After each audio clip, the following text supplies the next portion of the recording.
I think courage is the quintessential trait that leads to everything else.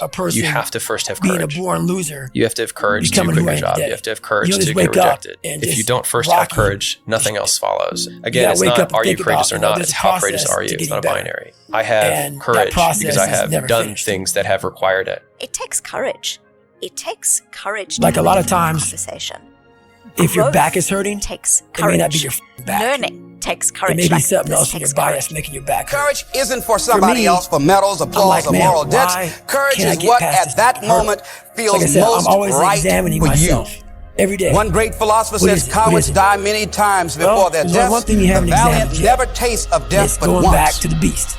Going back to the demon. What does that mean? That valiant people aren't afraid? No. It means that they experience that fear and they move forward. Move forward anyhow. Many people are dead now. Many people are allowing their dreams to die. Many people are allowing their ideas to lie dormant and collect dust. Many people have all this talent and ability that they are allowing to be buried inside of them that they will take with them to their graves because they didn't have the courage to be who they are. That is real faith. And I say, as you begin to look toward the future and manifesting your greatness, it's going to take everything in you. You got to answer that question after you take the first step. That your life deserves the concentrated effort. I can always take one more step to begin to look at how is it that I can express more of me. How is it that I can bring my ideas out here now? How is it? And start living with a sense of urgency because you're here today. You're gone today. Life is unpredictable. It's uncertain. There are no guarantees. No guarantees out here at all. So holding back, what are you waiting on? Ask yourself, what's the benefit of your waiting? What's the benefit of your not living your dreams? What's the benefit of not listening to yourself? Think about your options. And for many of you, the reason why you haven't gotten up yet where are you going to go? Is because you still think failure is final. Fear sedates us. Fear immobilizes us. Describe the pain that fear imprisons us. You got to break out of that prison of fear and see yourself winning in the same place that you lost. Show me somebody who has achieved greatness. And if you pull up their past, I promise you'll see some failures and some lessons learned. I can't believe I just done. If we can change our perspective on failure, our lives will be the same. Stop telling yourself you're not good enough. Stop telling yourself you don't have what it takes. If you want your future, get up now. That last 31 miles was something that I can't even describe to people. And I'm going to do this again. What's amazing about the human mind is that it becomes your new norm. I'm going to try it again. Like, to think that I can run 200 miles, 240 miles, that becomes like running 50. I was not created I never thought that was possible. Prison. This is why I'm always pushing that limit, because I know that courage is the most within pushing these limits, all the virtues, there's always more. Because without courage, did that set the tone or the rhythm for what you wanted to try and achieve and feel again? Each time you're pushing further. Well, you should be afraid of taking risks. I never wanted to feel it again. Meaningful. But you should be more afraid of staying where you are. But what it did was it showed me winning will cost you everything, but will and that's what set the new stage for me. That's when I realized, oh man, I've really been underachieving my entire life. I think it's enormously to be desired. It taught me like, okay, to be around courageous people. I got it. Check. And that might be different types of courage. Some of it physical, some of it mental. Action means surround yourself with courageous people, or at least not cowards, not cretins, not the sort of people who just say the same things that everyone else says. It only takes 1 second for you to lose the whole thing. There's many ways people can get out of this 1 second decision is just that. Non-life they are being in a situation where can you do what is required let's say you're in extreme to fulfill your purpose? Your life can you do what it takes? Can you implement? Every time that wave goes over your head, are you disciplined? Are you principled? Do you possess courage to walk in purpose and to fulfill your destiny? What would your life be like if you decided to become courageous? And then this is that what would your life be like? If you decided to act on your dream, if you did what you felt in your heart, you know what courageous means? You don't care about courage comes from a French word which means of the heart. You know, it takes courage to live. Because most people go through life not allowing themselves to step out because they don't want to let go. They don't want to be blown around. They don't want to be moved. The courage to face life's whirling wind of contradictions. The courage to love yourself.